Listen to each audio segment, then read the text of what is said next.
ka ba ka-special?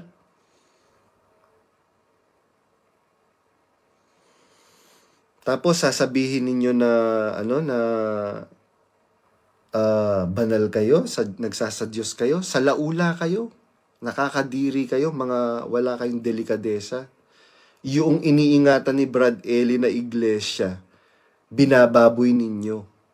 Yan, pati yung mga KNP na yan, yung sa Middle East at saka sa Asia Oceania, kawawa yung mga kapatid. Kawawa yung mga kapatid na napighati. Biruin nyo, to the extent na hindi na sila dadalo.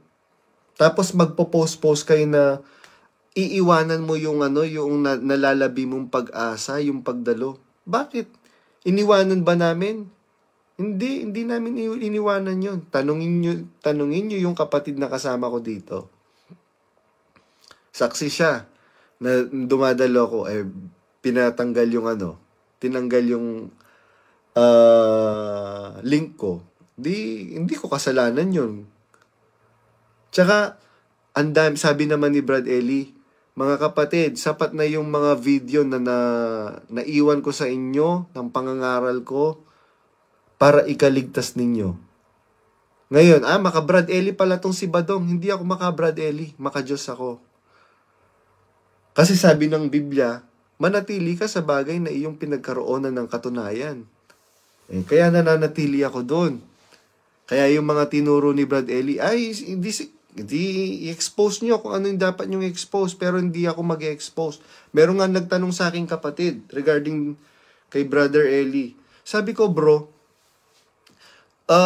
ayoko pong sagutin yan because si Brad Eli, with all fairness naman, napabuti po ako doon, with all fairness. And nananahimik na po siya, wag na po nating gambalain. Kung ano man yung nagawa niya na pagkakamali, ang Diyos na po ang doon, bahala. Pero kung po pwede po na makiusap sa Diyos sa araw ng paghuhukom, makikiusap po ako. Sasabihin ko, Panginoon, naging mabuti po akong tao dahil po kay Brother Eli. Ganun lang po. At saka si Brother Eli, pinagtatanggol niya po kami. Eto, sabi nung sasabihin ko na po ngayon, yung sinasabi nung ibang mga nagme-message. Meron ka namang access kay Brad Daniel, bakit hindi ka ba't sa social media mo 'Di ba sa social media ako siniraan?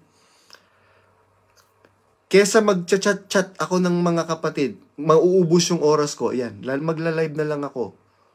Para alam din ng mga lumalaban sa iglesia na somehow I have faith and I have believed in the church which Brother Eli had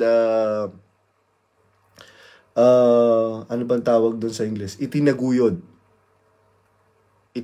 ni Brad Eli yun. Nakita ko talaga nung nasa Singapore kami, biro nyo. Nagtitinda kami ng ako po yung tindero ni Brad Eli sa Singapore ng lumpia. Awa ng Diyos na kaya tuwan-tuwa si Brother Eli noon, dahil kumikita kami sa awa ng Diyos. Tapos babanggitin ko po ngayon para minsana na lang. Sabi nilang mga iba, bro, bakit meron ka namang access kay Brother Daniel? Ba't di mo Nag-message po ako sa kanya, to be honest. Nag-message po ako sa kanya, meron po akong screenshot ng message na sinabi ko sa kanya na sinungaling po yung nanay niya. Kung lahat ng sasabihin ng nanay ni Brad Daniel, paniniwalaan niya, maraming mapapahamak na kapatid. Bakit? Ayan mismo, kapatid niya, tanungin niyo. Di tanungin niyo si Sis Lisel. Kapatid ni Brad Daniel yan Ang sabi niya, ang gara-gara ni Mami. Nagtatransform siya pagka nakaharap si Kuya. Bakit kayo takot kay Mami? Sabi nung isa, somehow kinasangkapan naman yan ng Diyos para Komo ba kinasangkapan ka ng Diyos? Pwede ka nang gumawa ng masama? Nung gumawa ng masama si Haring David, hindi ba paparusahan dapat siya ng Diyos? Kaya